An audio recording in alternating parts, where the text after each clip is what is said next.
Here's the thing about VTubers and streaming in general. They are all parasocial. We are all parasocial to some extent.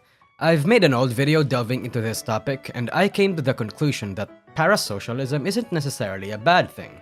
These days, it's just a word that everyone uses to describe someone who is too far gone and decided to go full psycho over the content creator they like. But if you like or follow a content creator or a celebrity or even a fictional character, you are parasocial. If you regularly follow my content and is a fan of mine, you are parasocial to me. And sometimes that one escape from the fucked up thing that is reality could actually do wonders for one's mental health or inspire you to do things, or a brief reprieve from work or school and everything stressful in your life. Again, it really just depends on what the fans do while being parasocial. But in certain situations, there is a point when parasocial relationships become unanimously and unquestioningly bad. Especially when the content creators are the ones that actively elevate this parasocial relationship and feign returning back the love or attention, cultivating your feelings in greater depth. While a lot of VTubers can roleplay being your mom or your dad or your friend or your whatever, the hard line for what is considered morally wrong and predatory is often arbitrary in this industry, and I have found that it's really a matter of subjectivity. But the one thing that a lot of people draw the hard line is on one specific kind of roleplay. That roleplay being when someone explicitly pretends to be your lover, appealing to your ego and preying on your loneliness. This is known as the girlfriend experience, or the boyfriend experience if they prefer men. In content creating, gachikois and unicorns are always going to be a universal constant, especially more so if you're a VTuber, and especially if you're in Hololive or other agencies with similar cultures and stylings. But what the fuck does unicorn and gachikoi even mean? Gachikois, shortened to gachis in idol speak, are fans that are in love and will support their favorites no matter what. And a unicorn, derived from their mythological counterpart, are fans that only support and engage in pure and virgin women, meaning they only approach and support the most idolist of idols and those who never had any interaction with penis havers. A lot of people confuse the two or even use them interchangeably, but there's a subtle distinction there. A unicorn is not necessarily in love with their oshis but will throw a hissy fit if they dare to approach a penis haver, or if the penis haver dares to approach them. A gachi is in love with their oshi, but they won't necessarily throw a tantrum if a male approaches them. They can, but there are often occasions where they don't. Don't get me wrong though, they're not completely safe. There is a time and circumstance where gachis actually do mentally break down and go psycho mode, and usually it's when they find out that their favorite content creator is currently in a relationship. A gachi may be a unicorn, but a unicorn may not be a gachi. The line they draw for their favorite VTubers are noticeably different, and based on those definitions, you can probably see why unicorns are a bit more volatile than gachis. How fans come to this stage of parasociality are dependent on multiple factors, and honestly, it deserves an entire video to truly explore. But as an example, if a streamer group or agency or the individual streamer themselves have cultivated a culture where that kind of experience is normalized or even necessary, then the chances of birthing gachis and unicorns spawning there is increased significantly. At least compared to places where no such culture exists or is only faint. Hololive and other idol-related VTuber agencies are subject to this, especially since in idol culture, interacting with males are generally considered not good. Hololive and similar cultures kinda puts an unspoken pressure on the girls to follow the same, and this action attracts unicorns especially. Hell, some Hololive girls are genuinely afraid of even interacting or talking to a male. But still, even if those kinds of cultures aren't cultivated, again, gachis and unicorns will always exist. Now, the reason why I'm talking about this is that when someone does the girlfriend or boyfriend experience, they inadvertently spawn or cater to gachis and unicorns. By pretending to be their fanbase's lover, gachis' birthing rates shoot up exponentially. By pretending to need no other, or hell, even show that the content creator is hesitant in interacting with the opposite sex, unicorns rejoice and feast. In the VTubing industry, there are no greater examples of VTubers doing GFE and BFE than Hololive's Uruha Rushia and Niji-EN's Vox Akuma. And these two has a rather weird reputation. Rushia is more notorious and the poster child of GFE gone incredibly wrong in this industry, because her downfall from Hololive actually happened due to her own unicorns harassing her for daring to have a male friendship and leaking an interaction with one, and her subsequent overreaction to it.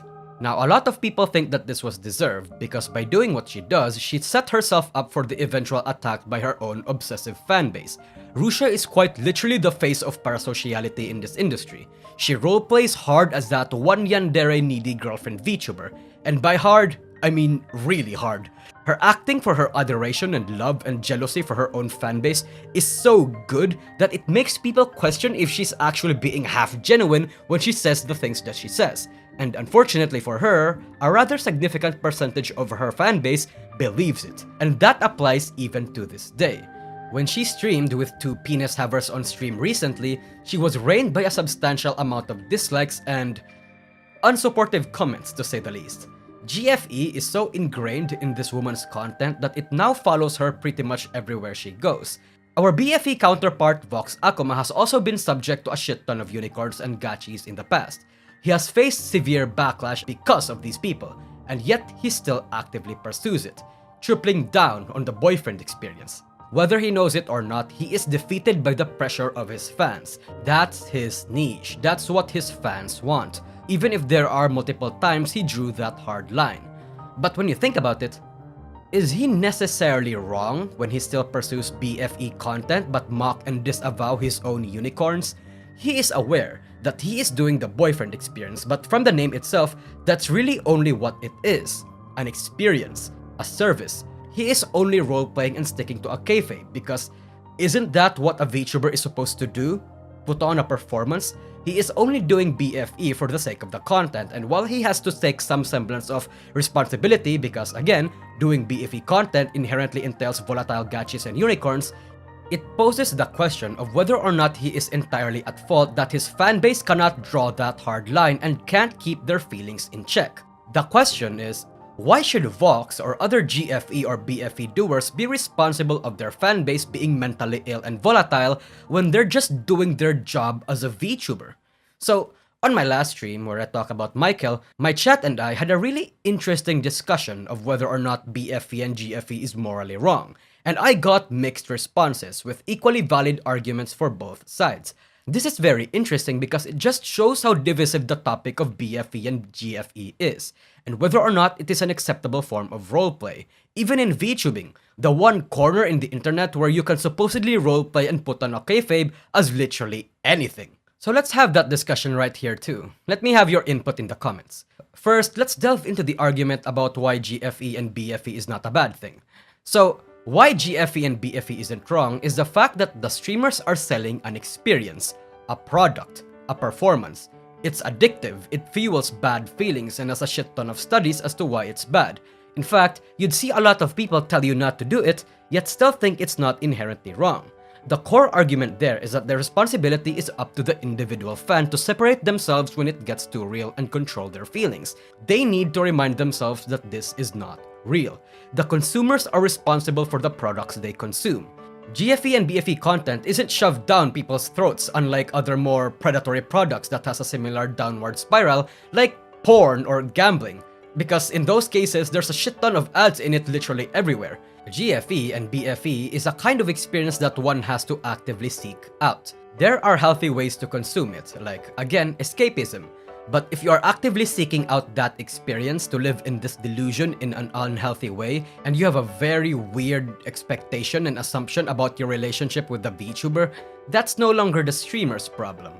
That's a you problem. So, I pose the question again. Is it really the VTuber's fault if a portion of their fanbase are complete nutjobs and not take steps into helping themselves? But as for the contrary argument, GFE and BFE is bad because you are feeding something of an addiction. It's just business, yes, but it's the exploitative kind of business, where you quite literally leech off of the crippling loneliness of single, desperate, and mentally unstable people.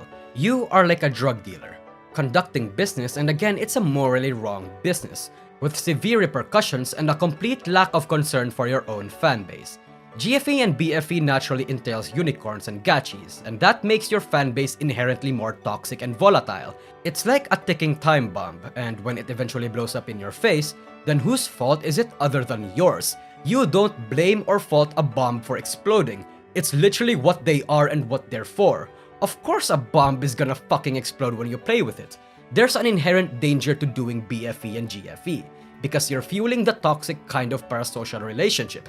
It cultivates bad people, so it's morally bad. And therein lies the divide.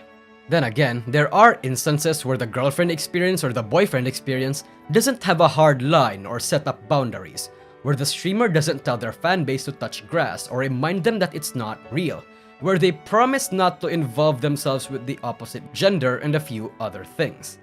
And in those circumstances, that is 100% a bad thing. At the end of the day, my opinion is that GFE or BFE is only wrong when the streamers themselves set up no boundary, or if they also go too far. It kinda depends on how they execute the kayfabe. Ultimately, I think it's the streamer's responsibility to set up the proper precautions, boundaries, and reminders if they're dipping down on a type of content that has some inherent danger to the fanbase, like the GFE or BFE. There has to be proper communication between the two parties. If that is done, I think that's then up to the fanbase's responsibility to listen, making sure not to get too hooked and detach themselves whenever necessary. But failing that, then that's when I think the streamers are complete douchebags and are at fault for conducting it. I mean, hey man, just do GFE unironically and you'll be fine. A few VTubers do it, and everyone, including the streamer, is self-aware of the things they're doing. It's all just for fun and gags. GFE and BFE is risky business, but there's a reason why people do it. The rewards of these kinds of things are very massive. For example, Rushia was literally CoverCorp's biggest moneymaker in 2021, and Vox was DGEN's biggest for 2022.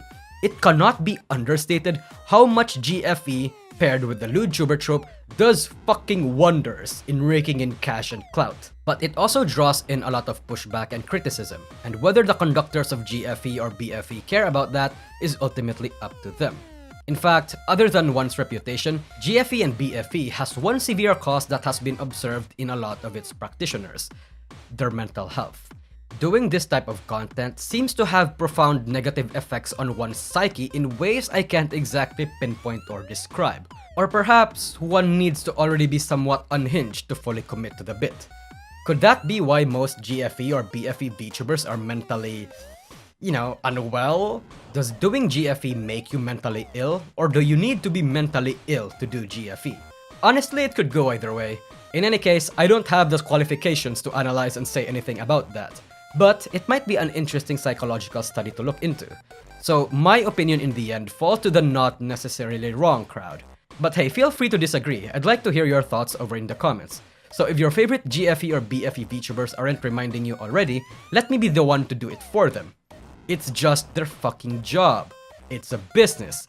None of it is real. It's a temporary experience to comfort you and make you forget about your problems for a little bit, help you unwind. So don't get too attached, okay? I would severely miss you if you go on the deep end. So be strong for me, okay? I'll be here for you. For you, for when you want to come back, I'll always be. Just you and no other. Be a good girl, or be a good boy, and watch my other videos too. Is that okay? I'm embarrassed now. Why did I say that? I can't tell you what to do, but I can't stay here for long. So, again, be strong for me, okay? I'll have to disappear and